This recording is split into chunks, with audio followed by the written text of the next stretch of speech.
নামাজে একই রাকাতে সূরা ফাতিহা পড়ার পর 3 বার সূরা ইখলাস পড়া যাবে কিনা? খুবই দরকারি একটা প্রশ্ন। সূরা ইখলাস কোরআনের এমন একটা সূরা, যেই সূরা শুধুমাত্র আমাদের আল্লাহর কথা বলা আছে। এই সূরাতে অন্য কোনো সাবজেক্ট নাই। এই সূরায় শুধু কার আলোচনা আছে? এরকম আরেকটা সূরা কোরআনে নাই যে সূরার শুরু থেকে শেষ পর্যন্ত শুধু আল্লাহর গুণগান আছে, আল্লাহর বৈশিষ্ট্যের কথা আছে, আল্লাহর একত্ববাদের কথা আছে, অন্য কোনো সাবজেক্টই নেই। এটা সাবজেক্টই শুধু আল্লাহ তাআলা। এই জন্য এক সাহাবী এই সূরাকে খুব ভালোবাসতেন। তিনি মানুষের ইমামতি করতে গিয়ে সূরা ফাতিহার পরে অন্য যা পড়েন না পড়েন সাথে সূরা ইখলাস অবশ্যই পড়তেন। দুইজন সাহাবীর জীবনে এরকম ঘটনা পাওয়া যায়। একজন সম্ভবত মসজিদে কুবার বা এরকম কোন মসজিদের ইমাম ছিলেন, আরেকজন জিহাদের ময়দানে এই কাজ করতেন। সাহাবীরা এসে বলছেন, ইয়া রাসূলুল্লাহ, উনি নামাজ পড়ালে অনেক লম্বা সময় ধরে সালাত আদায় করে, আমাদের কষ্ট হয়ে যায়। নবীজি ডেকে বলছেন, তুমি কেন এই কাজ করো? বললেন, ইয়া রাসূলুল্লাহ, সূরা ইখলাস এখানে আমাদের রবের কথা বলা হয়েছে, আমার রবের পরিচয়ের উল্লেখ দেওয়া হয়েছে।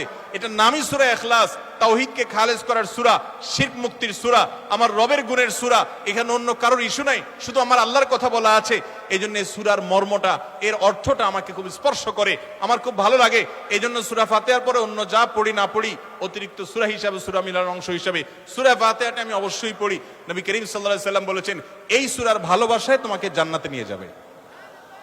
এই জন্য ভাই দেখবেন সকাল সন্ধ্যায় সূরা ইখলাস, সূরা ফালাক, সূরা নাস 3 বার 3 বার, সকাল সন্ধ্যার পাশাপাশি 5 ওয়াক্ত সালাতের পরে একবার, রাতের শোয়ার সময় আবার 3 বার, মানে সূরা ইখলাস এতবার পড়ার আল্লাহ তাআলা ওজিফা করে দিয়েছেন।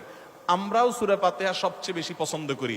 এই মজলিসে যত লোক আছেন, আমার বিশ্বাস বেশিরভাগ মানুষ সূরা ইখলাসকে মহব্বত করেন, তবে সেটা ওই সাহাবীর মহব্বত করে না, নামাজ শর্ট করার জন্য। ঠিক না? অনেকে আছে দেখা যায় সূরা ইখলাস ছাড়া কিছু পড়ে না। কারণ কি? আয়তনে নামাজটা তাড়াতাড়ি শেষ করার জন্য। এইটার কারণে জান্নাতে যাবেন না, আবার খুশি হয়ে যায় না যে আমি এত বেশি বেশি পড়ি। আপনার নিয়ত যদি হয়, মতলব যদি হয় নামাজ সংক্ষিপ্ত করা, তাহলে হবে না। এই জন্য ভাইরা আমার, সূরা ইখলাসটা নামাজের মধ্যে কেউ যদি পড়েন বিভিন্ন রাকাতে, সূরার মর্ম উপলব্ধি করে তিনি ইনশাআল্লাহ সওয়াব পাবেন। এই সূরার তাফসীর জানবেন। একদিন ইনশাআল্লাহ কোন একটা প্রোগ্রামে কোন আলেম থেকে সূরা ইখলাসের তাফসীরের উপর 1 ঘন্টা আধা ঘন্টা ওয়াজ শুনবেন, খুব গুরুত্বপূর্ণ। সূরা ইখলাস এটা যদি কেউ 3 বার 4 বার 5 বার পড়ে, শুধু সূরা ইখলাস না, অন্য সূরাও, সূরা ফাতিহার পরে আপনি সূরা ইখলাস 3 বার পড়লেন, সূরা ইযা জা 2 বার পড়লেন, অন্য সূরা 3 বার পড়লেন, কোনটা রিপিট করলেন, একই আয়াত বারবার পড়লেন, এটাতে কোনো অসুবিধা হবে না। আপনি বারবার পড়তে পারেন, কোনো অসুবিধা হবে না ইনশাআল্লাহ। তবে লক্ষ্য রাখবেন, প্রথম রাকাতের চাইতে দ্বিতীয় রাকাতটা তুলনামূলক একটু ছোট হবে। হ্যাঁ, আয়তনে পরিমাণে একটু ছোট হবে, এটাই সুন্নাহ। নবী করিম সাল্লাল্লাহু আলাইহি ওয়াসাল্লাম প্রথম রাকাত যদি 2 মিনিট ধরে পড়তেন, দ্বিতীয় রাকাত 1.5 মিনিট, অর্থাৎ একটু কমায়া পড়তেন, এটাই তার সুন্নাহ ছিল। বাস এরপর আপনি এবার সূরা ফাতিহার পরে 1 সূরা বারবার পড়েন, হ্যাঁ, কয়েক সূরা বারবার পড়েন, বা অন্য একটা সূরা পড়ে আরেকটা সূরা বারবার পড়েন। সূরার মহব্বতের কারণে, মর্মের কারণে, একই আয়াত জাহান্নামের কথা আছে, জান্নাতের কথা আছে, আল্লাহর কথা আছে, সেজন্য আপনি বারবার পড়েন, কোনো অসুবিধা নাই ইনশাআল্লাহ।